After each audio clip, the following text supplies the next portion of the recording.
Welcome into Hoops Forum, a production of Radius Athletics and a Quick Timeout podcast. I'm Tony Miller, and I'm joined once again by my co-host, Randy Sherman. Big thanks to our sponsors over at 323 Sports. We've been telling you for weeks about their famous $55 team packs with 4 pieces of apparel, and they have an equally as popular $99 team pack, which gives you more customization, includes some even nicer pieces of apparel, including sweatshirts for these colder months here. To find out more about what 323 Sports can do for your program, visit 323sports.com, or you can contact a sales rep at sales@323sports.com. They'll be sure to do it right for your basketball program. Well, about a month and a half ago, I think maybe a little bit less than that, but Randy and I did a couple of episodes on practice planning and some things to consider for preparing to start your practices. And we're at the point now where I think all of us are into our seasons, and a few of us have already played several games, and probably in those games, things have been revealed to us that we need to work on. I've had some coaches ask my opinion about, like, how do you do certain things, or what do you do when this pops up? And I know Randy also has, especially with his ramp coaches, have had kind of questions similar to that. So I thought it'd be good for us to do kind of a Q&A today. And the responses that we got were fantastic, and a lot of them, so much so that I don't think we could fit them all into one episode. So it will be at least a part 2, maybe even a part 3. I don't know. We'll see how we go from here. It's worth Randy, it. It's a topic that's worth the time. Yeah, there were a couple in here that I think maybe even the first 4 that I have listed for us that I got from multiple coaches. So I know these things kind of on the minds of coaches here. And I thought this one was good because it alludes to the fact that sometimes we have this idea of what we want our practices to look like before the season starts. We have kind of like this ideal of what we want things to look like, but then the real games start. And the question that the person had was, how do you kind of trim the fat of our practice planning and maybe focus in on things that matter more? Yeah, man, that's a great question. I think what I would say would be, for me, how we play informs how we practice. So meaning our style of play, like our style of play informs how we practice. So that's how I kind of trimmed the fat and kept extra stuff out, is like we have the tools that we need as far as drills or activities or whatever to teach our offense, our defense, our presso, our whatever. And really, like, if it's not a tool that teaches that, then I keep it out of our practice library. Like, it just doesn't make it in. So that's what I would advise anyone, is how to trim the fat. I would say start with style of play. And if, like, you're doing something in practice that, like, doesn't directly correlate to being better at your style of play, then it's probably fat. How do you balance that with maybe not falling prey to recency bias? By that, maybe you mean like we lost last night and we need to Yeah. Well, I think it takes some self-discipline. It takes some self-awareness. I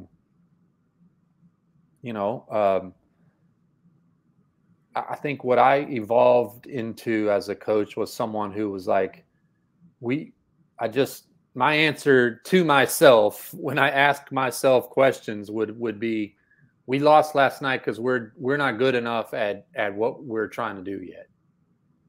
I know. That simple as that. Like, yeah, you may, on one level of thinking, it may be we got out rebounded, or we missed 15 free throws or something like that. Like, yeah, on one level, that might be why we lost last night. But let's zoom out, and I would say we lost. My answer will always be, we lost last night because we're just not good enough at doing our thing yet. I think there's a level back to work tomorrow. Yeah, there's a level of, like, plowing through with big picture in mind versus just focusing all your attention on something that you were bad at last night. Yeah, and I don't really like the. Oh, sorry. Go ahead. I have found that, like, we're not good at this last night. Recency bias just affirms that we're not good at this. So we need we need to practice this more.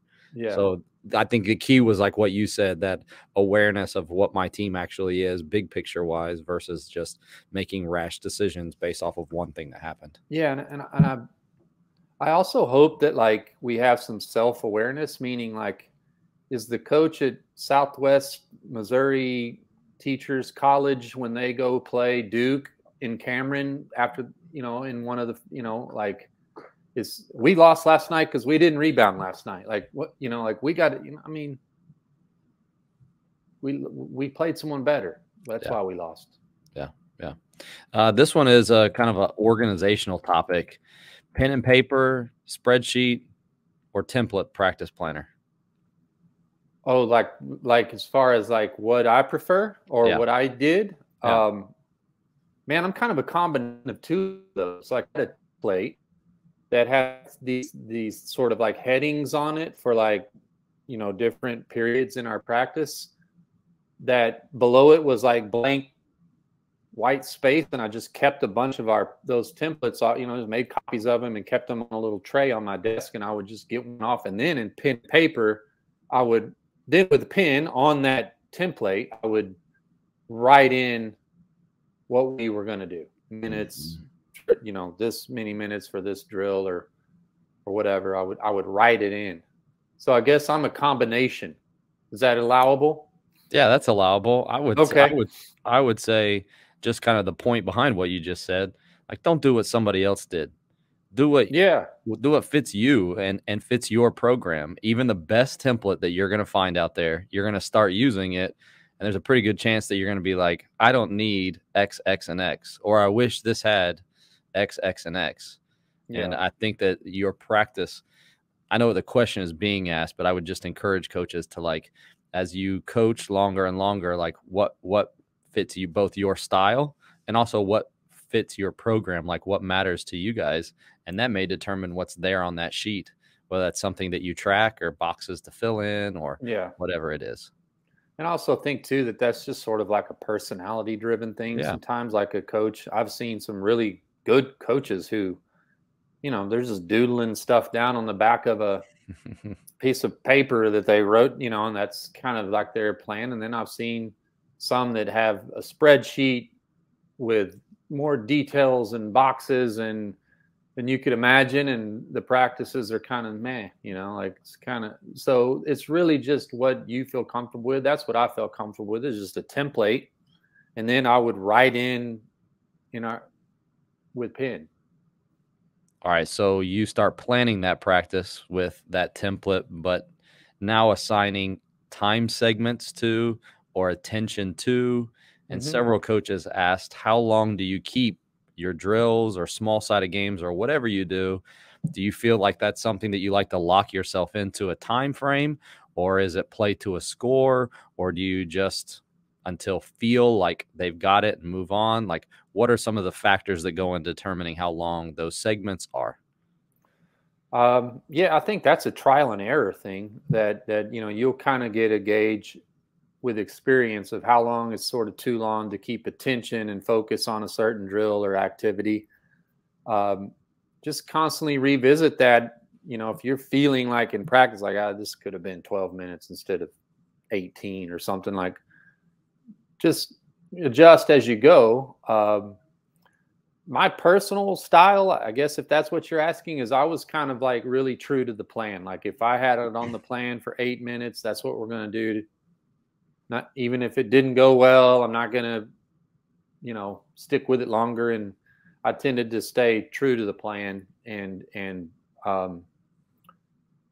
do my darndest to get everything on the plan that at least done. Maybe not great. It could have been better. And then I just sort of revisit that when I plan. I think it's another good question. It's like some people plan weekly, some people plan daily. I was more of a daily, like day to day. Like I planned today's practice today. Like this morning, and for an afternoon practice, I plan it out. That's how I did it. But I think you kind of got to maybe just make mental notes or even physical notes on your plan. Like this was too long, or we got to do this again tomorrow, or this should have been, I thought it would only take 5 minutes, but it really needs 8 or something like that. Like just constantly revisiting those things, I think, is the real key. The longer I've coached, the longer I've been able to feel and get a sense for like how long a segment is going to last. Even if it's a brand new, like small-sided game or something like that, I get a pretty good sense of like, and usually those, because I had somebody ask about specifically small-sided games, those were only lasting about like 6 to 7 minutes. Anything longer than that, and you kind of lose the attention of the guys. Anything shorter than that, they don't get enough reps for it. But I think the feel is a big part of it. And I also think these coaches who just kind of like then throw out the plan and just keep going until their players get it right. I'm thinking to myself, man, I wasted all that time this afternoon planning the whole afternoon to just scrap it because they didn't meet some standard. Yeah. And you also kind of sometimes lose the sense of like big picture, because there'll be times where I go on to something else knowing that it didn't go well and we probably should spend more time with it. But I know that tomorrow or the next day, we're going to address it again. And that's going to give me another opportunity to work our way through something like that. Yeah. I think that's just sort of like maybe a mindset of like, okay, we're doing some drill and that's addresses some skill or aspect of the game. It's not going well. Maybe it's new and unfamiliar.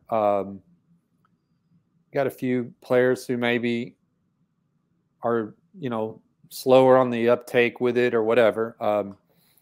And you want to stick with it longer. I would say just do it again the next day or something, like do it again. That's what I kind of did. I shouldn't say that that's what you should do. That's what I did.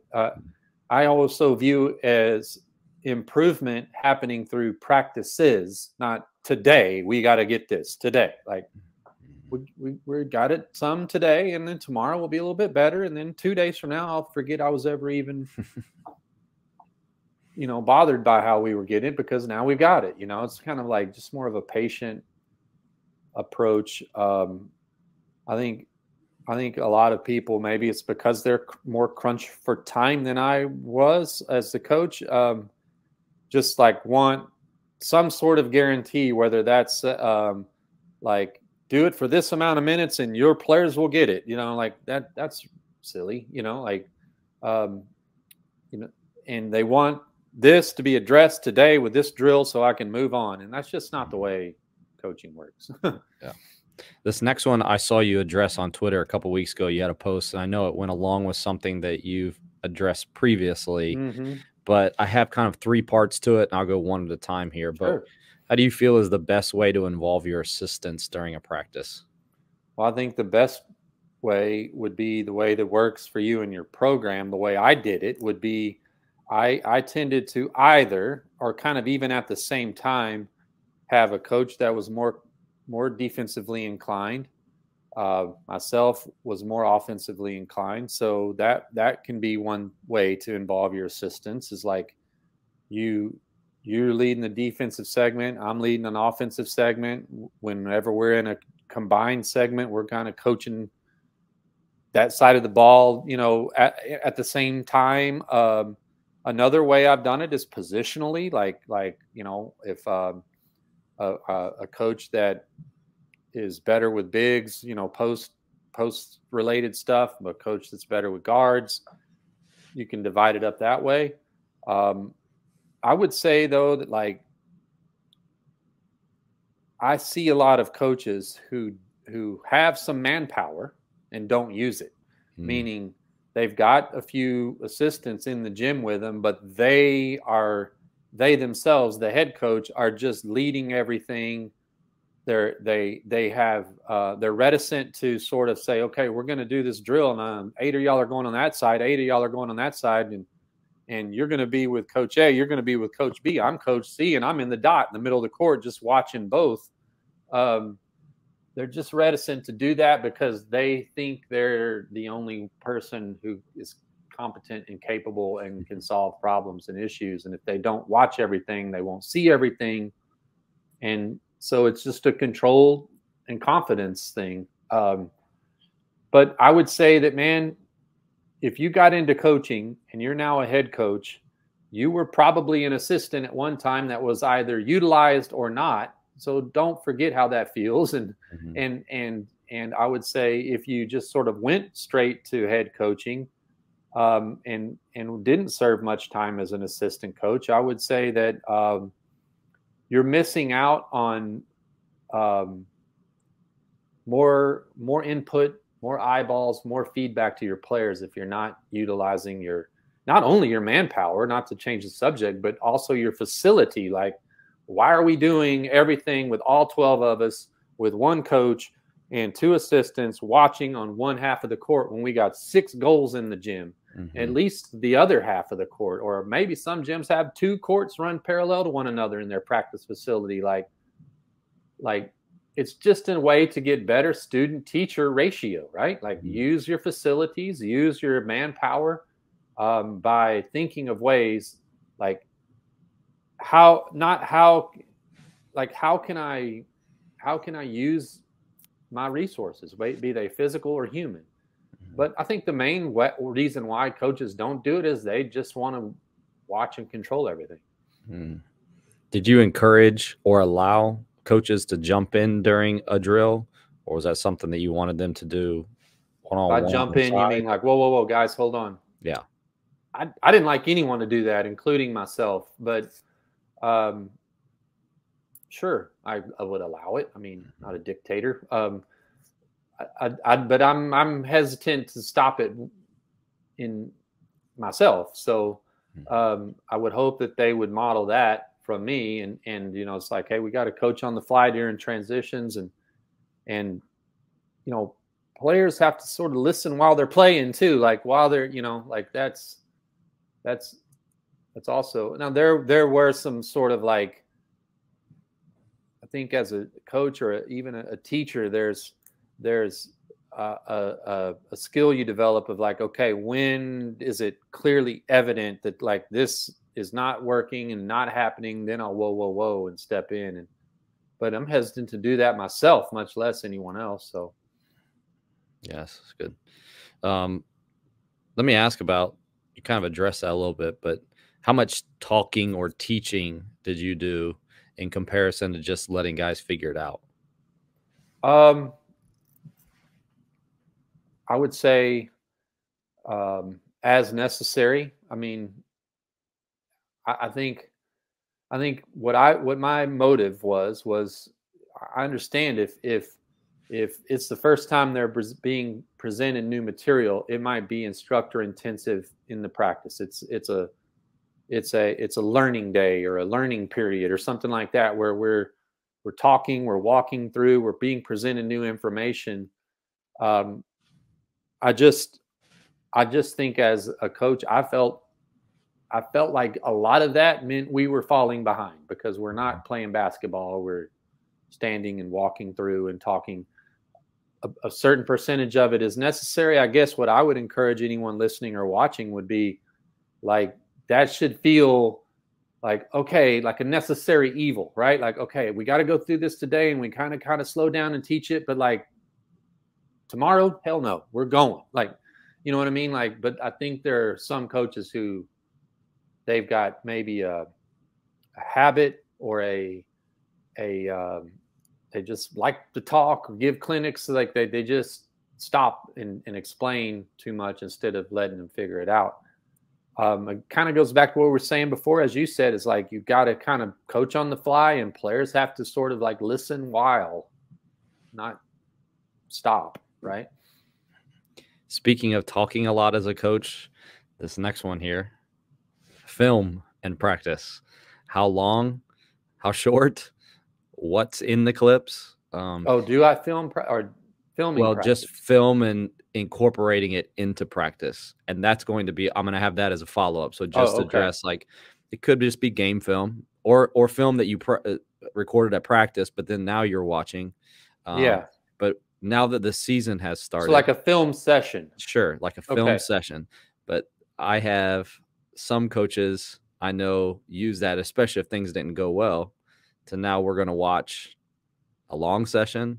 Is that something that you do in individuals or a combination? Does it take up practice time? Is it a time before practice, after practice? How have you seen that work, and how have you found that to work best for you? Okay. I would say probably just from having talked to a lot of coaches over the years since I've left coaching now, and then reflecting back on my habits as a coach, is I was probably on the lower end of film watching, like as a group with a team. Just as that's just anecdotal based on kind of my conversations with a lot of coaches over the years. I personally watched a lot of film, like at home at night, and then sort of like then tailored our practice environments to address what I'm seeing or done well or not well in on film. I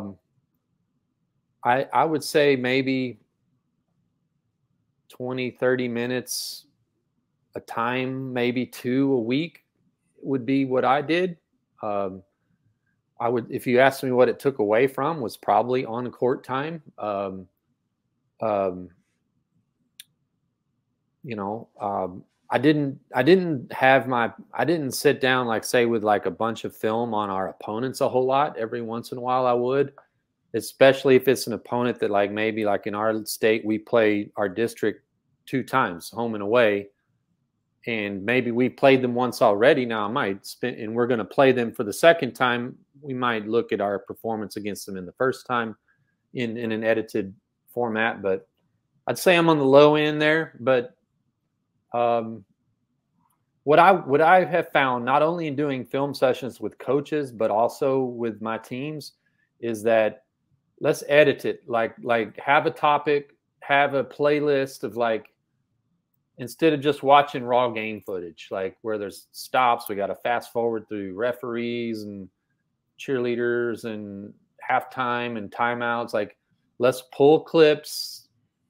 I did a thing that we call the good, the bad, the ugly, where I would maybe have like 10 or 12 film clips, and like they might be categorized the good, the bad, the ugly. Like, this was great. This more of this. Look at this possession, how we were spaced, how we shared the ball, how we made the extra pass, how we penetrate pass shot, you know, great stuff. Okay, here's a possession here where it was kind of bad, and here's a possession here where it was real bad. Like, we never even got it going. But yeah, or have a playlist. It's like, if you feel like your transition defense was terrible last night and that's why you lost, and you want to beat your team up with a film session over it, then let's pull some examples of good, bad, and ugly. Like, here's what's right, here's was a bad one, and here was like, this is totally below the line. We can't have this, you know. I've had the most success and found the most success by doing what you just said, by focusing in on one thing and focusing in for a shorter period of time. These sessions, I would never run a drill for 15, 20, 25 minutes. I don't know with the attention span of this generation, and you can blow that off if you want to and say, well, they need to be or they should be. I just don't know that you're maximizing your time or their attention or your focus if you're going much longer than 7, 8, 9 minutes on one thing. And I have found a suggestion, I think, that I've even mentioned here before. I like to incorporate film like into practice, where we'll go over to a television and watch 3 or 4 clips and then go out on the court and work something. Yeah, I've seen that done. That's just nice. The tying of like the immediate and then the watching and then the immediate feedback or the immediate attention to that. We talk so much, and there have been studies done about attention and losing attention when you break for something or introduce something different, and then the focus that goes along with that attention. And I think that you're kind of doing yourself more harm than good when you segment things and don't give immediate attention to that from the physical, tactile, kinesthetic aspect of it. Yeah. And it's probably a lot deeper and smarter than I know to talk about, but I like the idea there, because there's sort of like, the film is the model. Now let's go immediately recreate that model. Like, I'm showing you an exemplary clip of us showing a 5-out, beautifully spaced ball movement, player movement, whatever. That's the model. Then we can immediately go recreate that. So we get a sense, like you use the word kinesthetic, of how that feels, how that actually works with my body in space with in relation to the players, like that's a good idea. If you've got the facilities and the technology to do it, I think that's a good idea. Yeah. Let me finish with this one, and it goes along with what we just talked about. Did you film practice? And I've heard of coaches filming entire practices, and then they're going back and watching the whole thing. Did you film segments? Did you not film any? And then what did you do with that, or what have you seen coaches do with that once they have filmed the practice? I've seen everything. So me personally, I'm a fossil. So I didn't have like the mounted cameras in my gym like a lot of these people, like most everyone has now. And so that was a little bit labor intensive for me to have somebody to set up the camera, man the camera back in the old days when you had a video camera. So my answer would be no, I didn't. Occasionally I did film segments of practice, but for the most part, no. If I did, it would be like kind of like to create some content that I was going to later use as a teaching tool for our team. Mm-hmm. I'm going to film this and maybe evaluate it later with the group as a teaching accelerant. I have spoke with coaches who film every day, watch every day. They film, they've got mounted cameras and they're just on and but I personally did not, probably nor would not do that. Just, I just probably wouldn't. I know most coaches don't have the time to do something like that. The huddle focus has been a game changer for us. Mm-hmm. Being able to just pull out my phone and click it basically within a couple clicks, turn it on and film a segment has been helpful, because then I can take that and that can be our 5-minute segment the next day at practice. Yeah. It also allows me to, like you said, I can record that, and then that can be something that I upload later to YouTube and use that for future reference as a go watch this or go look at this. This is the way that it's supposed to be. I know not everybody has access to something like that, but has just been something that has allowed us to kind of maximize our time and give us immediate feedback.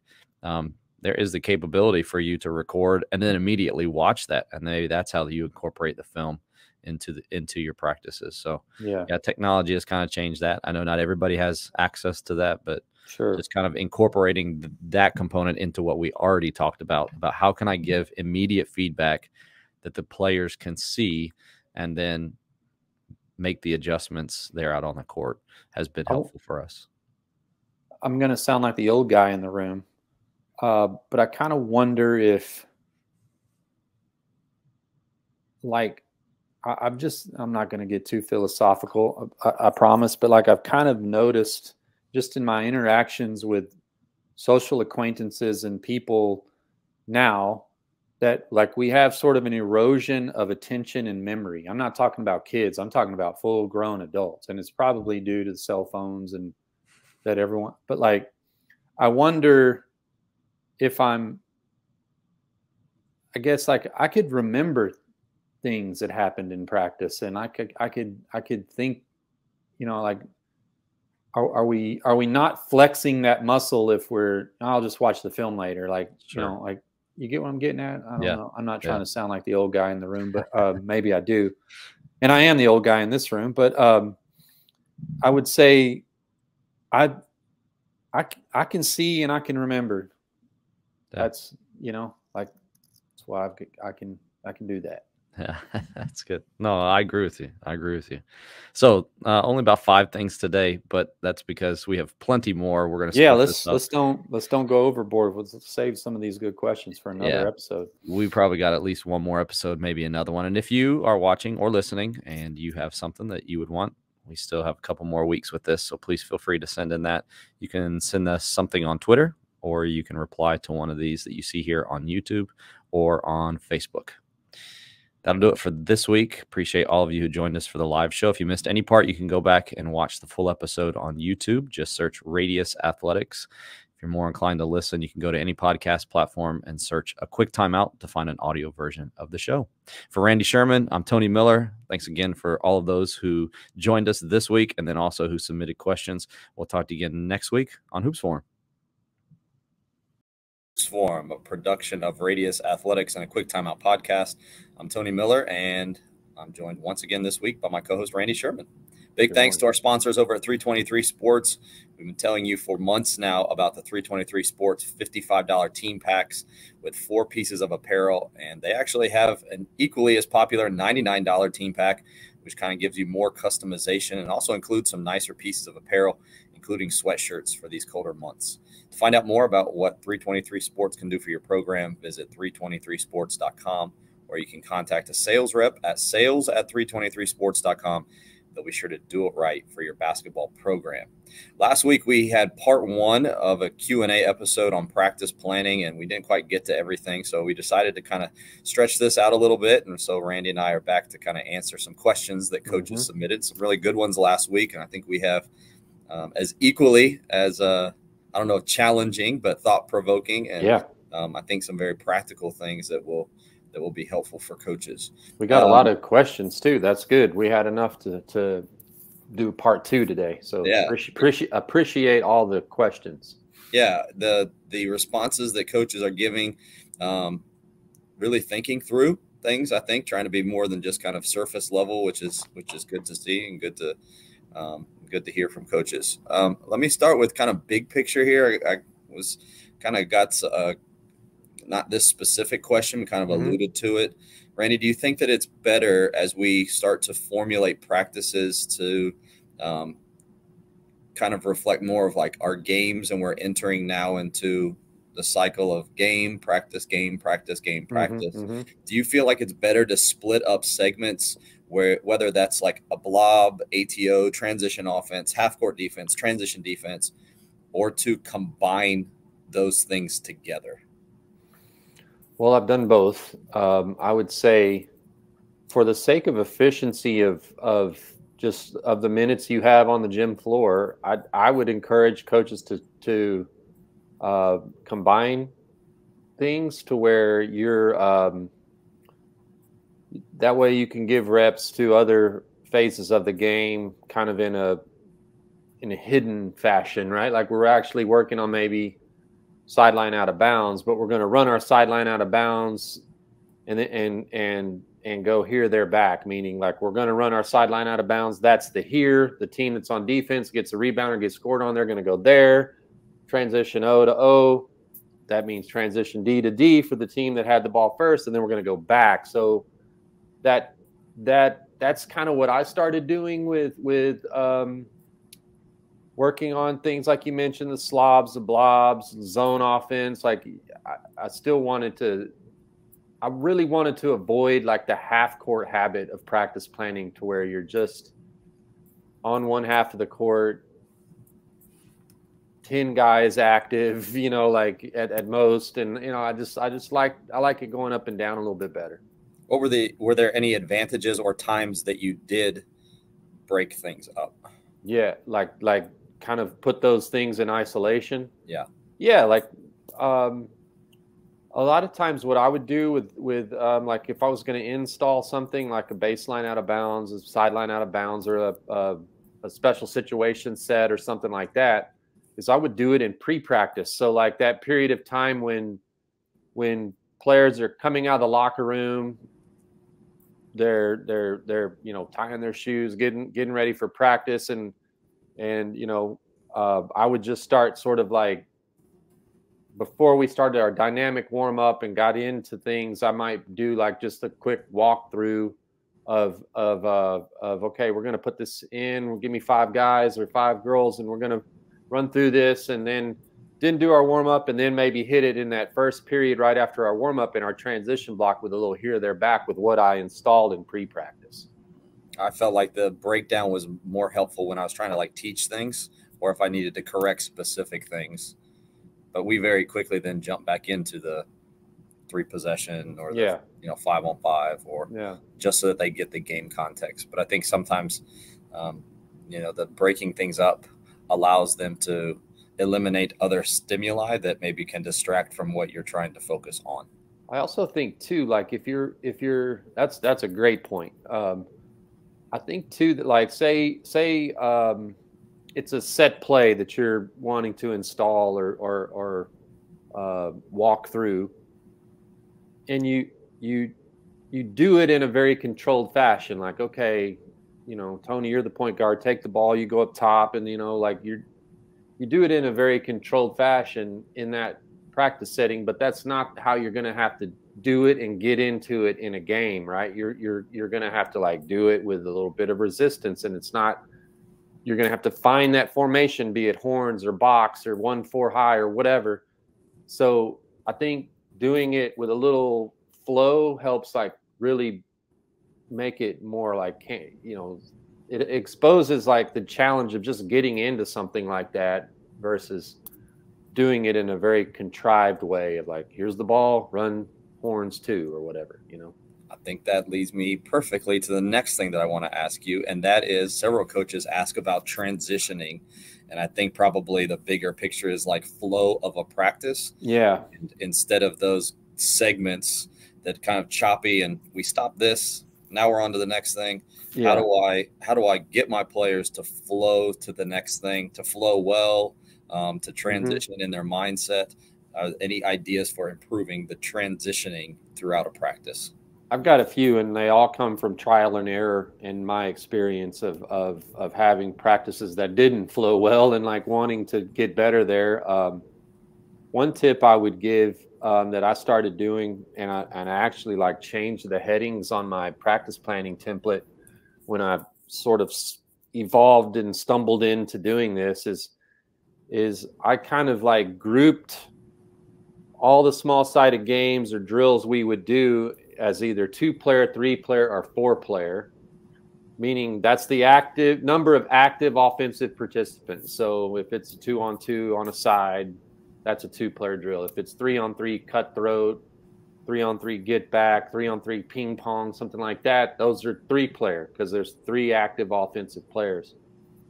So what I started doing was like I would make, we had a 2-player, like almost like a 2-on-2 segment, a 3-on-3 segment, and a 4-on-4 segment. And I would just write in underneath each of those. We might do a couple 3-on-3 small-sided games, and I would group those together and kind of like make some groupings with my team. Like to say, perfect world, just so the math works out, like 12-player roster, 4 groups of 3, and we're going to do 3-on-3 cutthroat and 3-on-3 FIBA, something like that.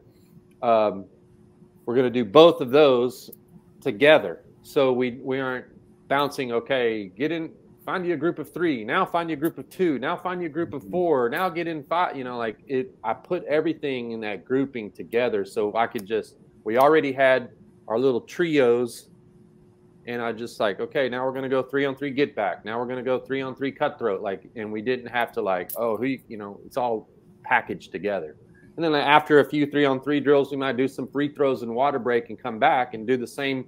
All of our 4-on-4 shell, 4-on-4 change or something like that is grouped together.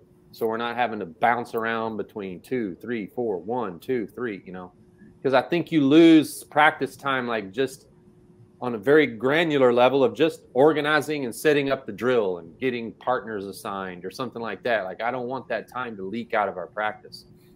There's a bigger conversation, but I think the mental focus too, if you can group things in segments. So don't think of practice as like a whole, but we have segments that are separated by a water break or free throws and a water break. Yeah. In those segments, we're doing the same thing. I think when you jump around, that really causes your players to lose focus, and you can just feel it in the gym of them. I have to corral them back and get them, all right, onto this next thing. And if I can keep everything together, it's very similar, then you're going to find that there's better transitioning from thing to thing. Yeah, almost like how like a good DJ at a party, like one song just bleeds into the next, and you're already there, and the beat matches up, and you just like we've got 3s. Let's just go. Okay, now let's go right into this, and we don't have to restart and get everyone kind of attention back back to the task. Yeah, that's good. All right, next one here. This is always the age-old question I think everybody wants to is it best for me to keep my starters together, or should I be splitting them up so I have more even teams and maybe a more competitive practice? I don't know what's best. I'll just tell what I did. I tended to get more towards splitting teams evenly. That being said, I did both some, like every once in a while, like, for game prep or something like that, I would have a starting group or together. But for the sake of competitiveness and balance and sort of like everyone being learning and being accountable for what's taught, I like the split teams evenly a little bit better. I think sometimes if you get in like starters practicing and backups, it's like you just have this natural inclination to coach to the starters, and the backups are there as like blocking dummies or scout team or whatever. Like I like to balance it out, because someone might foul out or someone might get hurt, and we've got to all be on the same page so we can next man up, I've got the politically correct answer. Okay. It's do it all. Yeah. I mean, just part of that had to do with time of the season. At the beginning of the year, I usually kept the guys that I thought were probably going to be starting just so that they could get more reps together. But once the game starts, usually those groups are playing together anyways. And so that's when I usually started splitting things up. You will find very quickly, though, that even as you track in games, you will start seeing in practices, man, these groups don't work well together. It makes a weird vibe for practice, or they just don't work well together, or they get crushed every single time. Yeah. Or I've got my guys that just aren't very competitive and they need these guys on their team to help with that. Like, there could be a ton of factors. So I'd encourage coaches just to be observant and don't stick to the same thing, because I think the same thing, whether that you split them or you keep all the starters together, the same thing over and over for a basketball season, which is already very long, can be something where they kind of just settle in, and it does not keep things sharp. Yeah, it just feels like my role on this team is not going to change. Yep, that's exactly right. Yeah. Exactly right. All right, next one here. So I think kind of we've alluded to this the last two. When you do have a basketball practice that just kind of either the practice itself gets dull, or it's the season's long, or is there something that you like to kind of inject a little bit of energy into your practice? That's a good question. Nothing's coming to mind like, okay, this is something I might just like spontaneously say, okay, to heck with the plan. We're about to do this drill right now to inject some energy into this practice. I would first kind of like, why don't we have energy? What's the deal there? But it happens. I've been in lots of practices where it was just like, late night, the night before, maybe a road game, and the next day you got practice and you're just kind of over it. And the one drill comes to mind that like I probably wouldn't have. I can't say that I've done it like spontaneously, meaning, okay, to heck with the plan, we're about to do this. But I've like planned, okay, today we're gonna have an intensity check. It's a drill called 3-on-3 guts, where you're playing 3-on-3 full court you got a team of 3. Sometimes I would do it's a 3-on-3 drill, but I'd put them in groups of 4. So you have a sub, right? You're playing 3-on-3, but you've got another guy on your team you can sub in. But the deal is this 3-on-3 full court, which is really hard. You're having to defend a lot of space, and you got to get 4 stops in a row. And you stay out there till you do. And if you might get 1 stop, 2 stop, 3 stop, and you give up a basket, you go back to 0. And I've seen tears shed, I've seen elbows thrown, I've seen all manner of emotional reactions when you get 1 or 2 stops. 3-on-3 full court's also very physically taxing because it's a lot of space, and you get that 3rd stop, and it's time to get that 4th one, and you get scored on. And man, that's really a I don't know, like maybe like a mental toughness exercise. Like, how can you handle like this amount of adversity? You're tired. It's difficult. Now you got to climb the mountain again to get another stop. And then like, if you don't gut, we called it guts, because if you don't find your guts, you get sent back to 0 stops, and then you're just going to keep getting scored on and be out there forever. And you're waiting for me, the coach, to have some mercy on you and rotate the drill, and I'm probably not going to do that. Yeah, I think I don't have something specific, but whether it's 3-on-3 guts, or I even think of like old school Bob Knight, the change switch drill. Yeah. I call that 3-on-3 change or 4-on-4 change. Yeah. I would suggest that you come up with something that is competitive, that requires them to focus, that has a goal, whether that's 4 stops, 3 stops, you have to score 4 times, whatever it is. Yeah. And it's something that forces them to communicate. Yeah, that's a good idea. The communication immediately elevates practice. Yeah. The competitiveness will only come when you have some sort of goal. You have to do this 3 times to get off, or you have to score so many points, or you have to whatever it is. But if you don't have that, a magic drill will not fix it. You need to require them to do something. Yeah. In order to inject the energy into practice. I've got another one that just bubbled up while I was listening, because the change drill sort of reminded me of it. We did something we called 3-on-3 slam down. So you could do it 4-on-4, 5-on-5, whatever. I just tended to do it in 3s. So it's blue team against white team, whatever. Maybe you've got 3 or 4 teams of 3. And you're keeping track, but it sounds kind of corny, but the players, they just love this physical act of like, okay, we're on defense, we're playing 3-on-3, we get a stop, we get a defensive rebound. When I get the defensive rebound, I like slam it down on the ground, slam the ball down on the ground, and like, that's 1, like, oh, stop, right? And we're playing till the first team to get 10 stops, and like you get the stop and you slam the ball down like 1, and just that, man, the players loved like going up, getting a one-handed rebound, like getting that stop, slam it 1, like that just that sort of like spiking the ball after a touchdown feeling was like something that I can recall, like being a very energetic and enthusiastic drill, just because of that simple act of slam down. I like that. Yeah. Have you ever used music to maybe help with that? Or no music preference, no preference? I'm a no music guy, probably. I've been to practices where it's music's on and find that fine. It's whatever. I'm probably no music. I guess like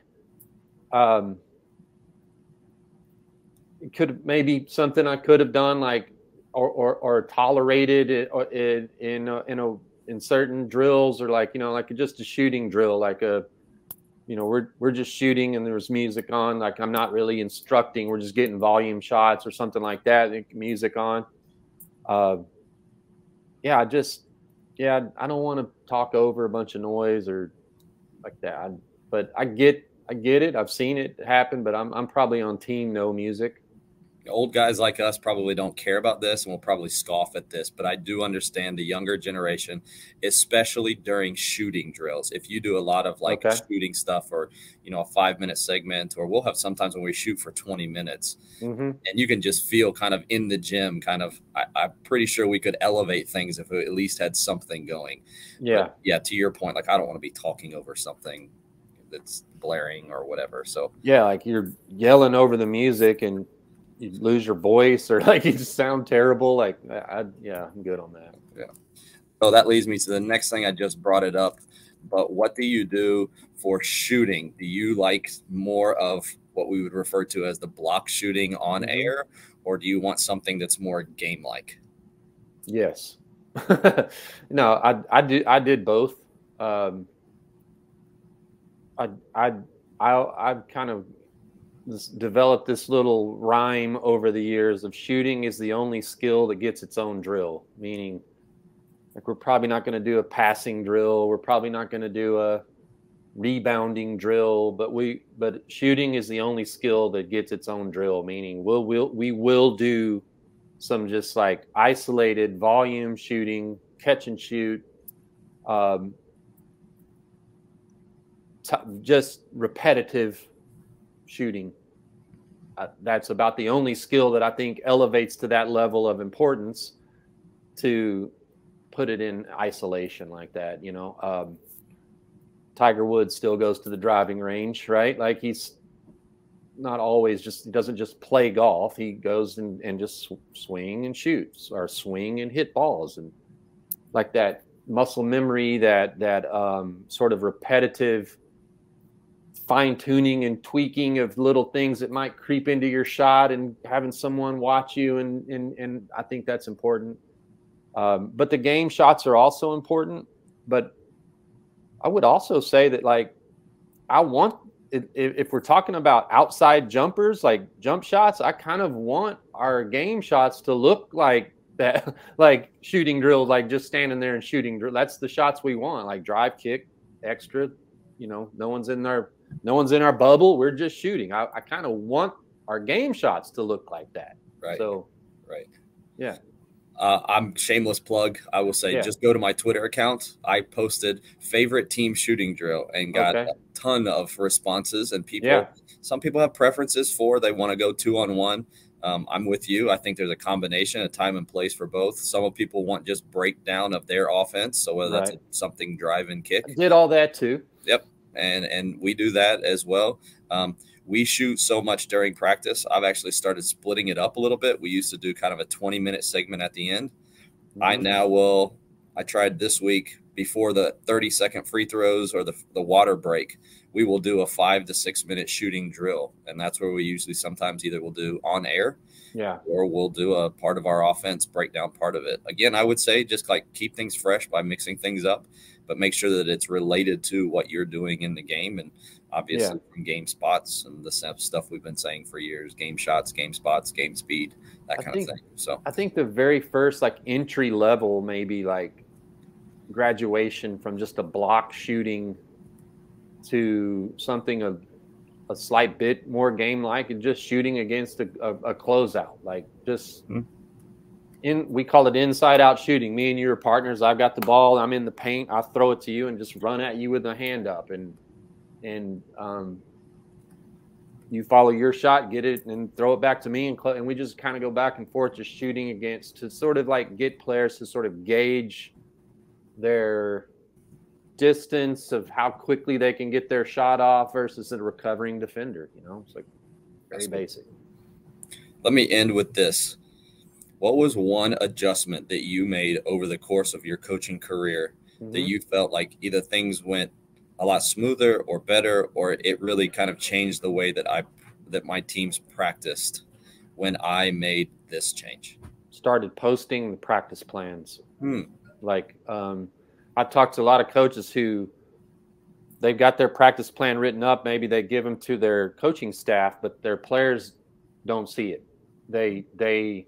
They're afraid that their players are going to look for the conditioning or look for the hard drills and sort of like mentally sort of pace themselves, and like, you know, like, so they kind of withhold. And I've seen that. I will grant that could happen. But what I started doing was like posting it in the locker room on the bulletin board, on the back of on the wall in our practice gym or our competition gym, or have them laying out on the scores table. So between breaks, like, because what I wanted was communication. If I'm withholding the practice plan and I've got to tell, okay, next drill is this, I'm doing all the communicating and telling. I started posting, here's your 3-on-3 teams. They're right there on the practice plan. When that buzzer goes off, y'all should have already have gotten yourself organized. When that buzzer goes off, we're starting, ball in. We're not buzzer goes off and like, then I'm going to tell you and we're going to arrange. That's time leakage. Talk it out. Big next. So I started posting the plan to where now I've put the accountability on our players to where not everything has to come from me going, okay, next drill, guys, is this. And it's like some people, what I noticed was some of the girls that I coached, some of them looked at the plan and like could almost like memorize it in one glance and like really be a leader. Others didn't want to look at it because they were like, oh, I don't want to see how hard it's going to be or whatever, you know. But posting the plan, I would say that that's something that I like the positive benefits of. I think we're all looking for effective and efficient practices. And we've given over the last 2 weeks, like a lot of little things. And I feel like probably we could give 100 more things that we've learned, and probably continuing to learn more ways to become more efficient and effective. If you have a better idea or a good idea for things, I'm always open to hearing about it. Please feel free to reach out to either Randy or I, some things maybe we could discuss in the future, or just for learning sake. You can find us on Twitter. Our handle's there if you're watching, at Radius Athletics, or my Twitter handle is at Tony W. Miller. Appreciate all of you who joined us this week for the live show. If you missed any part, you can go back and watch the entire episode on YouTube. Just simply search Radius Athletics, and there you'll find the full version of the show. Or if you're more inclined to listen, you can go to any podcast platform and search A Quick Timeout, and you'll find the audio version. Before we head out, Randy, last word. I was going to let people know last week, since we talked about the same topic as this week, I've not uploaded that episode yet. So I'm going to just upload them together, and one would be kind of almost an hour long, part 1 and part 2 in one video. So look for that. Sweet. Great idea. For Randy Sherman, I'm Tony Miller. We'll talk again next time on Hoops Forum.